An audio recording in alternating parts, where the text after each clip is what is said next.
Tere tulemast Musta kassi Taro lugemisse kaksikud. Siit tuleb lugemine teile nädalaks 16–22 märts. Ma olen teile siia valmis pannud 7 kaarti ja vaatame, mis neil kaartidel teile siis selleks nädalaks öelda on. No nädal algab teil tornikaardiga, tahan ma seda või mitte, aga ütlema ma seda pean, et tornikaart võib tähendada seda, et nädala alguses miski teid niimoodi vapustab, tabab teid mingisugune uudis, mingi elusündmus sedasi, et võib teil vaiba jalge alt ära tõmmata. Et seal tornikaardi peal on torm, mis on saanud välgu tabamuse ja inimesed kukuvad sealt alla. Et see on midagi sellist, mida te ei oska oodata. See võib olla ka midagi sellist, see võib olla mõni tüli, see võib olla lihtsalt mingi otsus, mis tehakse nii, et te olete pärast ahmite õhku, et te nagu seda ei oodanud. Et see ei ole meeldiv uudis, see ei ole midagi head, see tornikaart ei too kaasa head muutust. Aga see ei ole ka selline nagu elu muutev, nagu see mingisugune sündmus. Et see lihtsalt lööb teid korraks rööpast välja, tuleb mingi üllatus, aga see ei ole pikaajaline. See on selline hetk, nagu et tuleb mõni telefonikõne või astute ise poriloiku või pritsib teid auto näiteks täis vett, hommikul hakkate tööle minema, auto sõidab loigust läbi, te olete ülepeakaela sopaga koos, vaat midagi sellist on see tornikaart. Võib ka olla midagi tõsisemat, aga võib ka olla nii, et teid see üldse ei puuduta ja läheb teist kuidagi mööda. Et seda tornikaarti ei pea kartma, et tornikaart tavaliselt lööb õhu puhtaks. Edasi tuleb selline võitluse kaart, see on sauade 5. See ei ole nagu selline võitlus, kus te peate iseenda seisukohti kaitsma. Mina näen seda kaarti pigem sellisena, et on inimesed kogunenud, kas ümber laua näiteks on mingi koosolekute ruum, ideede põrgatamine ja seal kõik räägivad üksteisest üle. Igaüks tahab, et teda kuulatakse, et tema idee on kõige parem. Vaat midagi sellist, et on kisa, kära, üksteisest üle rääkimist, aga kuna siit tuleb edasi kuu ja mõõdukus, siis teile ma soovitan, ärge võtke sellest osa. Vaadake kõrvalt, et ärge sekkuge sellesse. Et see mõõdukuse kaart nagu räägib sellest, et jääge mõõdukaks nagu sellega, et ärge minge kaasa igasuguste hullude ideedega. Ja kuukaart räägib seda, et kui otsuseid on vaja teha, siis tuginege oma sisetundele, et jätke loogika kuukaardis kõrvale. Tehke kuidagi, see on nagu öeldakse, et mida süda ütleb või seda sisetunnet, seda kõhutunnet tuleks usaldada. Ja kui te ise nagu täpselt ikkagi aru ei saa, et mis on õige, mis on vale ja millist teed minna, siis kuukaardiga ma soovitan küsida universumilt märke. Et märkide vastused tulevad ruttu. Nad tulevad ikkagi, kui te hommikul küsite, siis päeva jooksul tulevad. Ja kindel ükskõik, mida te küsite, kas te tahate sulge enda jalge ette, tahate mingit numbrikombinatsiooni kuskil näha, ma ei tea,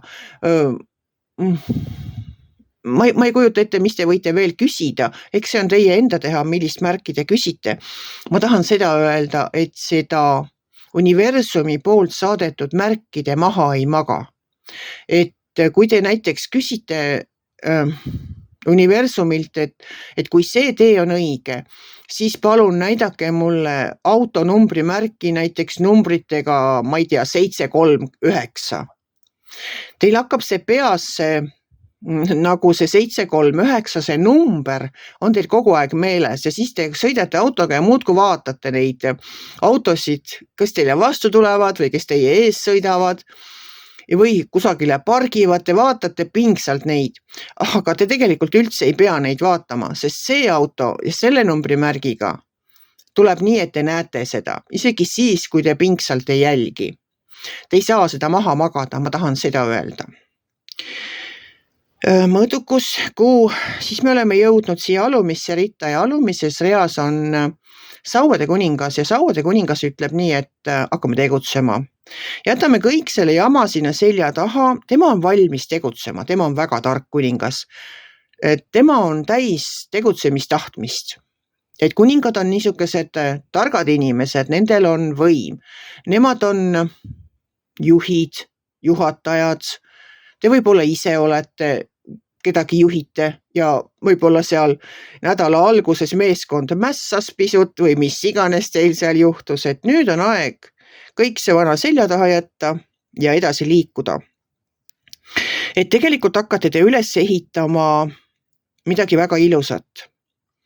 Et see Sauade kuningas ütleb, et hakkame nüüd pihta. Teil on olnud juba ammu idee ja kui te olete ka universumilt küsinud märgi, et kus suunas minna või kas see üldse on õige asi, siis te olete selle vastuse juba saanud nädala lõpuks. Ja hakake siis pihta, sest edasi tulevad siit karikate 10.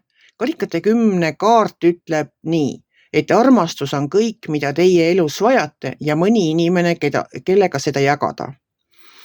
Ja edasi tuleb siit müntide 10 ja müntide 10 räägib sellest, et see idee, mida te siin genereerite oma peas ja mida Sauade kuningas kärsitult ootab, et hakata tegema, siis see idee kannab vilja pikaajaliselt. See idee hakkab tööle ja ta tagab teile nagu sellise pikaajalise edu. Et see ei ole selline, et natukeseks ajaks ja kui te olete nagu kahtlete selles, et kas see, mida te ette plaanite võtta, on nagu pika perspektiiviga asi. Või selline, et natukene aega suts ja käis maha ja kõik ja rohkem enam ta mulle sisse ei too, siis nii see ei ole. Sellepärast, et müntide 10 räägib seda, et on stabiilsus, see on pikaajaline sissetulek. See on nagu selline kaart, mis räägib pikaajalisest sissetulekust, ta räägib, kuidas ma ütlen, ta on nagu igati selline hea kaart, et teil on kõike on küll. Teil on kodus kõik korras, teil on tervisega kõik korras, teil on materiaalselt kõik korras. Et te vaadake seda kaarti, siin on nagu õnnelikud inimesed, siin on kodu, siin on raha, siin on järeltulevad põlvkonnad, siin on nagu ma ütleksin, et vanaisa, kes õnnistab lapselapsi, siin on ema-isa, kodu, koer, täielik idüll on siin ja vot sellist idülli või sellist stabiilset sissetulekut hakkab ka see teie uus idee. Kas see on teie tervisega seotud idee? On see mõni äriprojekt? Sauade kuningas ütleb, et hakkame pihta. Unustame kõik vana ära, hakkame lihtsalt pihta. Ja mina soovin ka teile, et ärge laske sellest tornist ja tornivapustustest ennast segada. Mille jaoks see hea on? Eks seda se saate siis aru, kui see on juba juhtunud või mõne aja pärast. Ja võib-olla see torn üldse teile mitte midagi ei too, et mitte kõikidele kaksikutele see tornimärk mingit vapustust ei too.